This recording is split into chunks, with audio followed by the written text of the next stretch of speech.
నమస్కారం. వైశాఖ మాసంలో వచ్చే అమావాస్య చాలా శక్తివంతమైంది. శనివారంతో కలిసి వచ్చింది కాబట్టి దీన్ని శని అమావాస్య అనే పేరుతో పిలుస్తారు.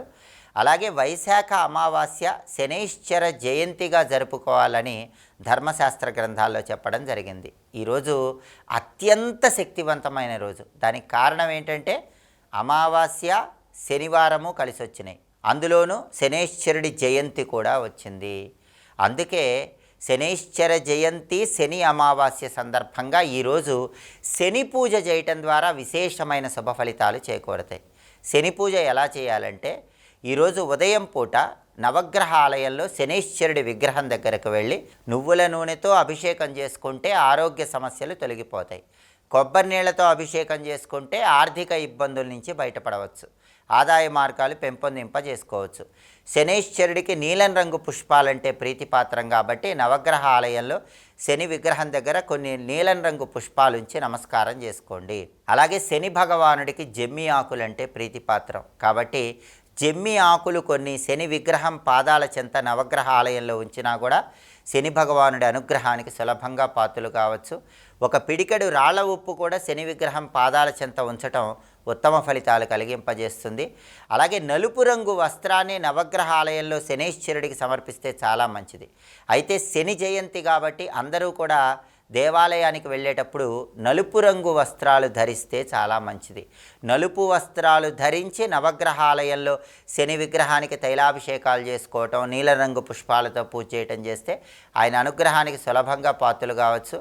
అలాగే దేవాలయానికి వెళ్ళలేని వాళ్ళు ఈరోజు నల్ల వస్త్రాలు ఎవరికైనా దానం ఇవ్వండి.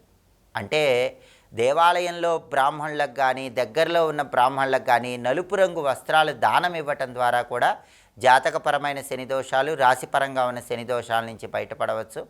అలాగే ఈరోజు కేజింబావు నల్ల నువ్వులు నల్ల వస్త్రంలో మూటగట్టి ఉదయం 6 నుంచి 7 మధ్యలో కానీ మధ్యాహ్నం 1 గంట నుంచి 2 గంటల ప్రాంతంలో కానీ శని హోరాకాలంలో దానం ఇవ్వటం ద్వారా కూడా జాతకపరమైన శని దోషాలు, రాశిపరంగా ఉన్న శనిగ్రహ దోషాల నుంచి సులభంగా బయటపడవచ్చు. అలాగే ఈరోజు శనైశ్చర స్వరూపమైనటువంటి జమ్మి చెట్టు దగ్గర దీపాన్ని వెలిగించటం, జమ్మి చెట్టుకు ప్రదక్షిణలు చేయటం ద్వారా కూడా శనిదోష తీవ్రతను తగ్గింపజేసుకోవచ్చు. వేదంలో చెప్పబడినటువంటి ఓం శమగ్నిరగ్నిభిస్కరశ్చన్నస్తపతు సూర్య శం వాతో వాత్పర పాపశ్రిత అనే వేద మంత్రాన్ని శ్రవణం చేసినా కూడా శని అనుగ్రహిస్తాడు. అయితే ఈ వేద మంత్రాన్ని శ్రవణం చేయటం వీలు కాని వాళ్ళు శనైశ్చర జయంతి సందర్భంగా ఒక శక్తివంతమైన శని గాయత్రి మంత్రాన్ని ఇంట్లో దీపారాధన చేశాక 21 సార్లు పఠించాలి.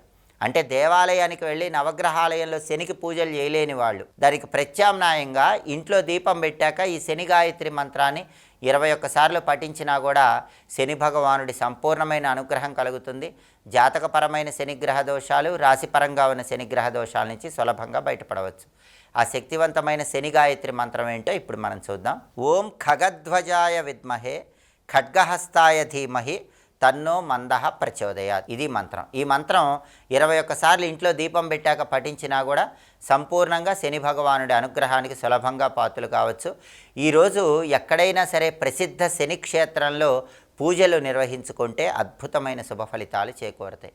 అలా వీలు కాని పక్షంలో ఇంట్లోనే దశరథ శని స్తోత్రం కానీ శని వజ్రపంజర కవచ స్తోత్రం కానీ చదివినా విన్నా ఉత్తమ ఫలితాలు కలుగుతాయి. ప్రధానంగా దీర్ఘకాలిక అనారోగ్యాలతో బాధపడేవాళ్ళు, కారణం తెలియని అనారోగ్యాలతో బాధపడేవాళ్ళు, ఒక అనారోగ్యం తర్వాత ఇంకొక అనారోగ్యం వస్తున్న వాళ్ళు బ్రహ్మాండ పురాణంలో బ్రహ్మదేవుడు నారదాది మహర్షులకు చెప్పినటువంటి శని వజ్రపంజర కవచ స్తోత్రాన్ని తప్పకుండా శ్రవణం చేయండి, వినండి.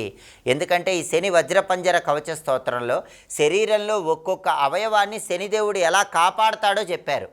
బ్రహ్మాండ పురాణంలో బ్రహ్మదేవుడు నారదాది మహర్షులకు చెప్పిన అద్భుతమైన స్తోత్రం ఇది. కాబట్టి శని వజ్రపంజర కవచ స్తోత్రాన్ని ఈరోజు ఇంట్లో విన్నా కూడా శనైశ్చర జయంతి సందర్భంగా సంపూర్ణంగా శని దోషాల నుంచి బయటపడి ఆరోగ్య ప్రాప్తిని సిద్ధింపజేసుకోవచ్చు. వైశాఖ అమావాస్య దానాలకు ప్రాధాన్యత ఉన్న రోజు అన్నదానం చేయండి. అలాగే దేవాలయం బయట ఎవరికైనా నిమ్మకాయ పులిహోర పంచిపెట్టండి. దాంతోపాటుగా రావి చెట్టు దగ్గర మట్టి ప్రమిదలో ఆవాల నూనె పోసి 12 ఒత్తులు వేసి దీపాన్ని వెలిగించండి. పితృతర్పణాలు ఇవ్వండి. శని పూజ చేసుకోండి. ఈ విధి విధానాలు పాటించడం ద్వారా విశేషమైన శుభ ఫలితాలు అందిపుచ్చుకోండి. అలాగే శనైశ్చర జయంతి సందర్భంగా ఏ శని గాయత్రి మంత్రాన్ని పఠిస్తే అద్భుత ఫలితాలు కలుగుతాయి ఇంకొకసారి చూద్దాం మరి. ఓం ఖగధ్వజాయ విద్మహే ఖడ్గహస్తాయ ధీమహి తన్నో మందః ప్రచోదయాత్. మంత్రజపం చేయండి, సమస్త శుభ ఫలితాలను సిద్ధింపజేసుకోండి. స్వస్తి.